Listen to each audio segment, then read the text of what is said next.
I'm going to save the country about 100 million quid. How? Very easy. Cancel the rest of the COVID inquiry now. This bloated carnival of self-interest is a platform for grandstanding politicians, inexpert experts and bitter and twisted former Downing Street advisers, all of whom are trying to justify the unjustifiable. The only useful things we've learned are these. 1, the government was ill-prepared. 2, the lockdowns were a massive mistake. And 3, Dominic Cummings seems to think everyone's a complete and utter bastard. There isn't one person in Britain who doesn't know all this already. So why do we need another 1,000 days of so-called evidence? Today, for instance, Mayor of London Sadiq Khan's main evidence was, wait for it, he'd been excluded from Cobra meetings. Diddums. Paul Sadiq went on to moan that he lacked power and influence during the crisis.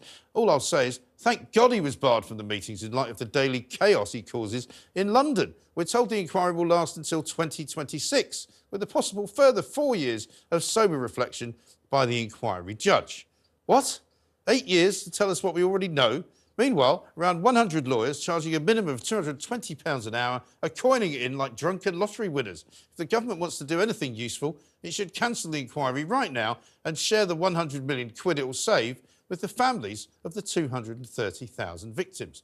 Another running sore is the rolling chaos around immigration. For years, the country has demanded the government halts the tide. For years, the government has promised action. For years, mass immigration has continued unchecked. Now the Tory party is in danger of being torn apart. Reform UK has been quietly tapping up right-wingers in a bid to get them to defect.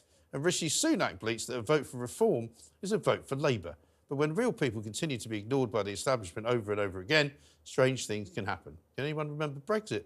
Now, my favourite news of the day, Guardianista food critic Grace Dent has exited I'm a Celeb, A Nation Weeps.